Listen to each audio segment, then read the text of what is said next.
Hello everyone, I am Dr. Milind Jamdhare, working as a assistant professor in botany at Srimati Narmadabai Nagar Chaudhary Arts, Commerce and Science College, Kusumba. I am going to deal with your botany paper second, that is plant physiology, for this semester. The syllabus is already uploaded on Google Classroom. You can download it for your further studies. Before starting to actual teaching, one thing I want to tell you that you should make some notes along with this video, because taking notes will be helpful for you to better study. When you write something, it will help you to understand the things better ways and also very convenient to study. Of course, all the videos regarding these lectures are always on the classroom, but writing notes helps you to better understand the concepts. So, I would like to tell you that you should take notes of every lecture. Okay, in the subject of plant physiology, in this semester we are going to discuss various chapters like Introduction to Plant Physiology, Plant Cell and Water Relation, Absorption of Water, Ascent of Sap, Transpiration, Mineral Nutrition and Absorption of mineral salts, Plant Growth and Phytohormones. Okay, so these are some chapters which we are going to study in this syllabus. Okay, let's start one by one chapters. The first chapter which we are going to discuss is Plant Physiology Introduction. In this first chapter we are going to discuss the introductory part of plant physiology, its scope and importance. Basically, the term physiology is derived from the Greek word that is physis and nature. Physis and logos. Physis means nature and logos means discourse, study or discussion. The literal meaning of this word is the discourse of nature of plant. It means the plant physiology is a discourse of nature of plants.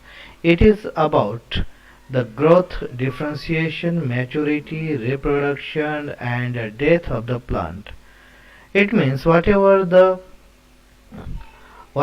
things happens in the life cycle of plant, that is the study of that is known as plant physiology. Right from germination to the death of the plant, whatever may be the changes occur in the plant, that is the study of that particular is known as plant physiology.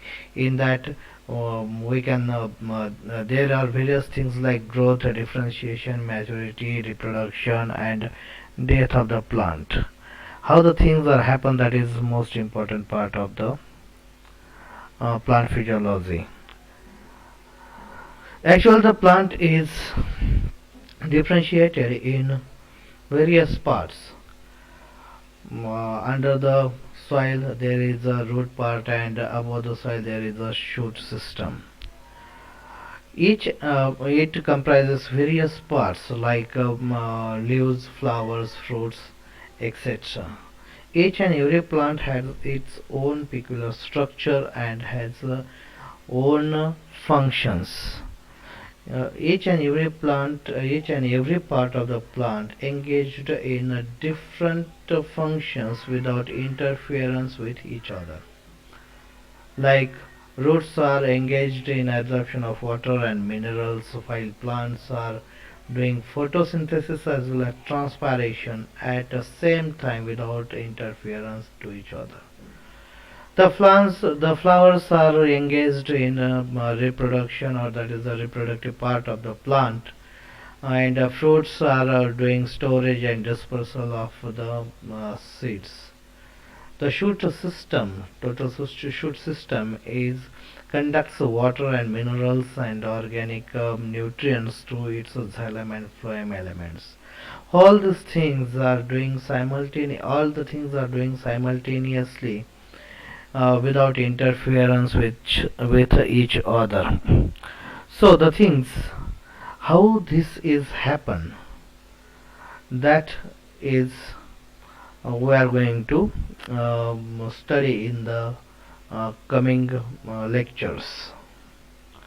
For complete understanding of plant functions, it is necessary to understand the structural organization of the organs and organelles which perform these functions. On the basis of that, the plant physiology is defined as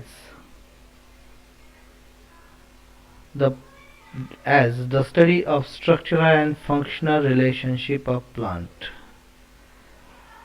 or the physiology is a discourse of nature of plant. It is about growth, differentiation, maturity, reproduction and death of the plant. Okay, so structure and functional relationship, how the structure is there and what functions they are performed, their relationship, that is known as the plant physiology. As we know, the plants lack locomotion, which is the most important um, function of the animals. For that purpose, with this function, the animals can move from one place to another place for in the search of water, food and shelter and reproduction also. But plants have lacking this function. They cannot move from one place to another place like animals. So they have to complete their life cycle on the same place where they get germinate. So by 24 hours in a day, or years years to years together, they are exposed to the given condition, whether the favorable conditions or unfavorable conditions, they are always exposed to given environmental conditions. Due to this, plants develop several chemical and physical mechanism.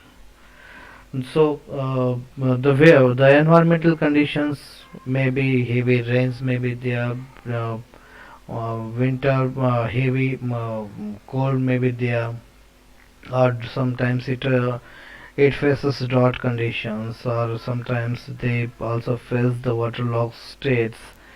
So the plants develop several physical and chemical mechanisms to overcome for these unfavorable conditions, like high wind, high temperature, waterlogged states, drought condition, heavy rains, marshy or saline and alkaline soils, etc. The plant physiology probes about the cellular, biochemical and biophysical mechanism of the plant developed in order to perform their functions under such abiotic stress condition. Even though whatever may be the given condition, unfavorable condition, the plants are tries to survive themselves or adapt themselves as per their environmental conditions. For example, You might have been seen the plants which are present in the desert.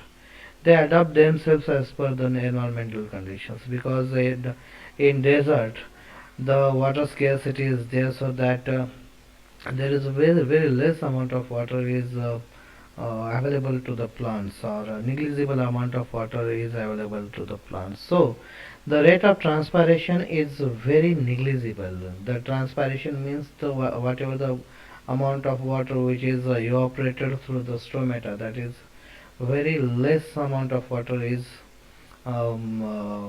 transpired from the plants, because the plants have been adapted themselves as per their environmental conditions. Sometimes the leaves are modified into spines. Sometimes stem there are some, for example, cactus plants are there. In cactus plants, you can see the small spines are there, that are nothing but that is the modification of for the leaves. Because of that, the percentage of evaporation of water is very less. Okay.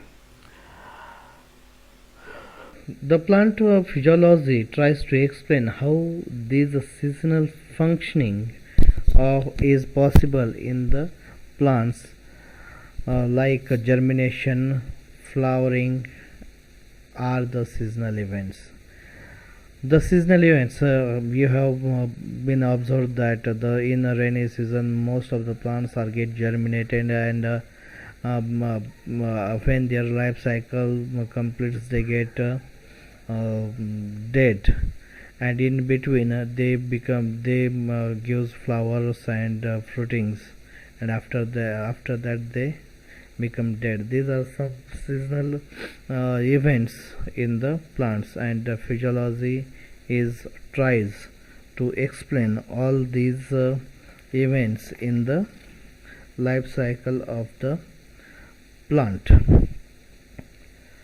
The plants have developed several defense mechanisms to protect themselves from the disease causing bacteria, fungi, and insect pests, as well as herbivorous animals. You might be observed that some other animals cannot eat some plants, or some animals can never eat some plants, because because of some alkaloids or phenolic compounds in there. That's why they cannot. Their taste is bitter, so that they avoid some plants to eat. Or in some plants they are disease resistance from some bacteria, fungi, insects, pest. So these are some peculiar peculiar characteristic chemicals they develop in their cells to protect themselves against such disease causing microorganisms or herbivorous animals. For this purpose, they mostly developed by several disease fighting and anti-herbivory chemicals like alkaloids and phenolics in their bodies. The plants the plants also has to perform a major function, that is the reproduction, and for this purpose they needs pollination, and for pollination purpose they should attract the insects and birds and other animals for their pollination. So to perform such type of functions they have to produce special colored and scented chemicals like flavonoids in their floral parts, so that the scented colors and special colors or bright colors and scented chemicals tries to attract insects to themselves, and with these insects the pollination can be carried out. The plant physiologists worked to isolate and identify them and investigate their biosynthetic pathways and uses for mankind.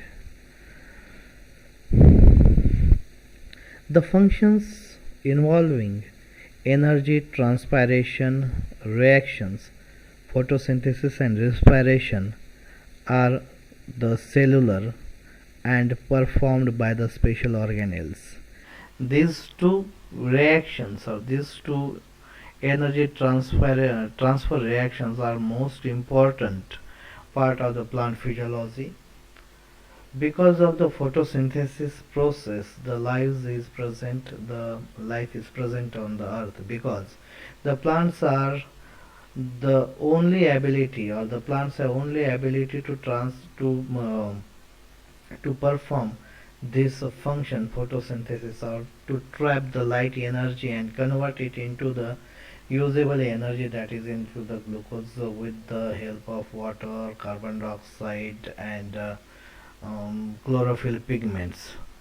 And after that, respiration is the second most important reaction, in which whatever may be the food material which is prepared in the process of photosynthesis, that is broken down into simpler form, and large number of energy is released for the various activities. These biochemical pathways and bioenergetics is already worked out by the plant physiologist. In fact, all the plant functions takes place at cellular level.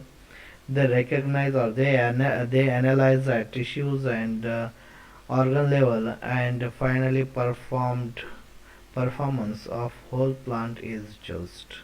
Whatever may be the activity, whatever may be the function is there, that is carried out in the cellular level. After that, that is analyzed by the tissues, and that is after that the whole plant performance can be judged.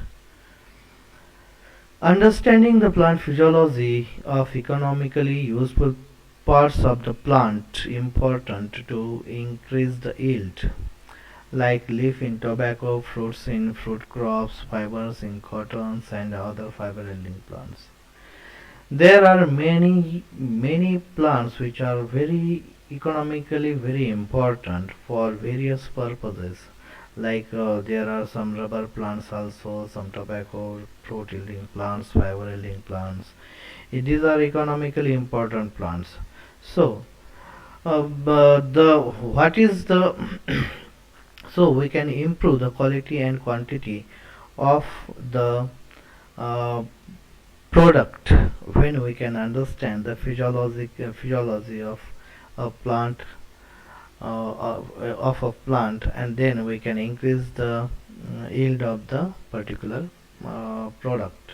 Overall healthy growth of the plant forms the basis for increase the yield in economically useful plants. In this way, the complete study of plant physiology requires the knowledge of all branches of plant sciences, including including morphology, anatomy, genetics, etc.